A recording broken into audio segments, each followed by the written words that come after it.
بسم اللہ الرحمن الرحیم۔ السلام علیکم۔ ہارون رشید کی بیوی زبیدہ رحمۃ اللہ علیہا بہت ہی دیندار، صاحب علم و فضل خاتون تھی۔ ان کے محل میں 1000 باندیاں 24 گھنٹے قرآن پاک کی تلاوت میں مشغول رہتی تھی۔ ایک دفعہ مکہ مکرمہ میں پانی کی شدید قلت ہو گئی اور پانی کا ایک مشکیزہ 10 درہم سے لے کر 1 دینار تک بک گیا۔ حجاج اکرام کو بہت تکلیف اٹھانی پڑی۔ زبیدہ رحمۃ اللہ علیہا کو جب اس کی خبر ہوئی تو ان کو بہت دکھ ہوا۔ انہوں نے اپنے انجینئروں کو جمع کر کے حکم دیا کہ کسی طرح مکہ مکرمہ کے لیے پانی کا بندوبست کرو اور پانی کے چشمے تلاش کرو۔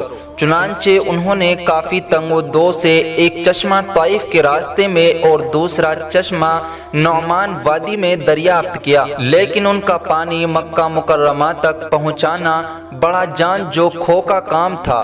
راستے میں پہاڑیاں تھی جن کو کھودنا انتہائی دشوار تھا، لیکن اس نے خاتون نے حکم دیا کہ جتنا بھی خرچ ہو مکہ مکرمہ کے لیے پانی کا بندوبست کیا جائے، اور اگر کوئی مزدور پتھر پر ایک کدال مارنے کی 1 اشرفی بھی طلب کرے تو دے دو۔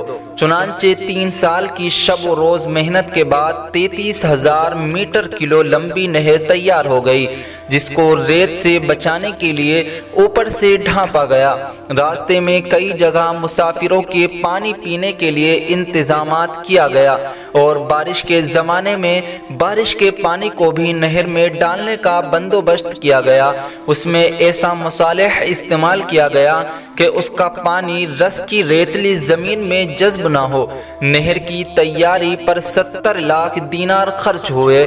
جب حساب کا پرچہ ملک کو پیش کیا گیا تو اس وقت وہ دریا دجلہ کے کنارے اپنے محل میں بیٹھی تھی۔ اس نے وہ پرچہ لے کر اس کو دیکھے بغیر یہ کہہ کر پانی میں بہا دیا کہ حساب کو حساب کے دن کے لیے چھوڑا، اور کہا جس نے مجھ سے اس حساب میں کچھ لینا ہو لے لے۔ نہر کے مکمل ہونے پر بہت خوشی منائی گئی اور تعمیر کرنے والوں کو بہت سے انعام و اکرام سے نوازا گیا، اور نہر کا نام عین المشاش رکھا گیا۔ مگر اللہ تعالیٰ کو اس کا عمل ایسا پیارا لگا کہ یہ نہر زبیدہ رحمۃ اللہ علیہا کے نام سے ہی مشہور ہو گئی۔ نہر زبیدہ 1200 برس تک مشاعرہ مقدسہ اور مکہ مکرمہ میں پانی کی فراہمی کا بڑا ذریعہ رہی۔ آج کے دور میں ماہر آرکیٹیکٹ اور انجینئر حیران ہیں کہ صدیوں پہلے فراہمی آب کے اس عظیم الشان منصوبے کو کیسے تکمیل تک پہنچایا گیا۔